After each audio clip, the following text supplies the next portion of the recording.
നെഹ്റുവും ഭാരതിയാറും ഗാന്ധിജിയും പിന്നെ പോലീസും പട്ടാളവും വ്യത്യസ്ത വേഷങ്ങളിലെത്തിയ കുരുന്നുകളാണ് മൂന്നാർ ദേവികുളത്തെ സ്വാതന്ത്ര്യദിനാഘോഷത്തിന് കൗതുകം പകർന്നത്.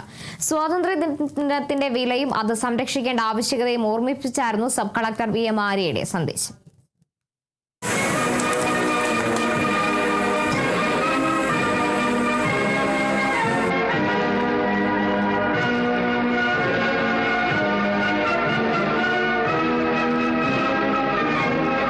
ദേവികുളം RD ഓഫീസിൽ നടന്ന സ്വാതന്ത്ര്യദിനാഘോഷത്തിലാണ് കുട്ടികളുടെ വേറിട്ട വേഷപ്പകർച്ച ശ്രദ്ധേയമായത്. നെഹ്റു, ഭാരതിയാർ, ഗാന്ധിജി തുടങ്ങിയ ദേശീയ നേതാക്കളുടെ വേഷത്തിലും പോലീസിന്റെയും സൈനികരുടെയും വേഷത്തിലുമാണ് കുട്ടികളെത്തിയത്.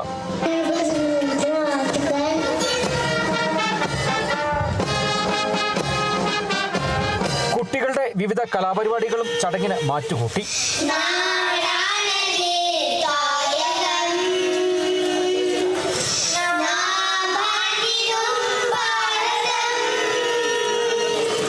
സ്വതന്ത്ര സമര ചരിത്രത്തിലെ പ്രധാന കഥാപാത്രങ്ങളെ വേഷപ്പകർച്ചയിലൂടെ അവതരിപ്പിച്ചത് ഏറെ ശ്രദ്ധ നേടി.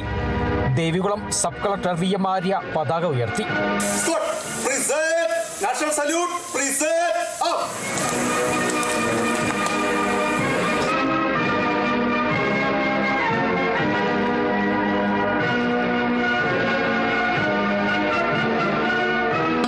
അനുഭവിക്കുന്ന സ്വാതന്ത്ര്യം, അതിന് നമ്മൾ എത്രത്തോളം വില കൽപ്പിക്കുന്നു എന്നുള്ള പല ചോദ്യങ്ങളും നമുക്ക് പലപ്പോഴും ഉണ്ടാവുമെങ്കിലും നമ്മൾ ഇന്ന് അനുഭവിക്കുന്ന സ്വാതന്ത്ര്യം നമുക്ക് നേടിത്തന്ന ധീരരായിട്ടുള്ള സ്വാതന്ത്ര്യ സമര സേനാനികളെ നമ്മൾ ഓർക്കുകയും അവരുടെ ത്യാഗം, അവരുടെ ധീരത, അവരുടെ നിശ്ചയദാർഢ്യം ഇതെല്ലാം തന്നെ നമ്മൾ ഓർക്കുന്ന ഒരു ദിവസമാണ്.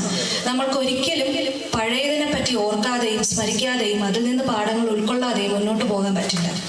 അതുകൊണ്ട് തന്നെ ഇത്തരത്തിൽ നമ്മുടെ ചരിത്രത്തിനെയും നമ്മുടെ പഴമയെയും ഓർക്കുന്നത് നമുക്ക് മുന്നോട്ട് കുതിക്കാനുള്ള ഒരു ഊർജ്ജമായതുകൊണ്ട് തന്നെ നമ്മൾ സ്വാതന്ത്ര്യദിനവും റിപ്പബ്ലിക് ദിനവും ഗാന്ധിജയന്തിയും എല്ലാം തന്നെ ആഘോഷിക്കേണ്ടത് വളരെയധികം പ്രാധാന്യം അർഹിക്കുന്ന ഒന്നാണ്. ചടങ്ങിൽ ദേവികുളം ഗ്രാമപഞ്ചായത്ത് വൈസ് പ്രസിഡന്റ് ശരത് ചന്ദ്രൻ, ഭൂരേഖ തഹസിൽദാർ ജിജി ജോസഫ് തുടങ്ങി വിവിധ വകുപ്പ് ഉദ്യോഗസ്ഥർ, പോലീസ്, എക്സൈസ് ഉദ്യോഗസ്ഥർ, അധ്യാപകർ, വിദ്യാർത്ഥികൾ എന്നിവർ പങ്കെടുത്തു. സ്വതന്ത്രദിനത്തിന്റെ സന്ദേശം കുരുന്നുകളിലൂടെ പകർന്ന ചടങ്ങ് ദേവികുളത്തെ വേറിട്ടൊരു കാഴ്ചയായി. Kerala vision news, Idukki.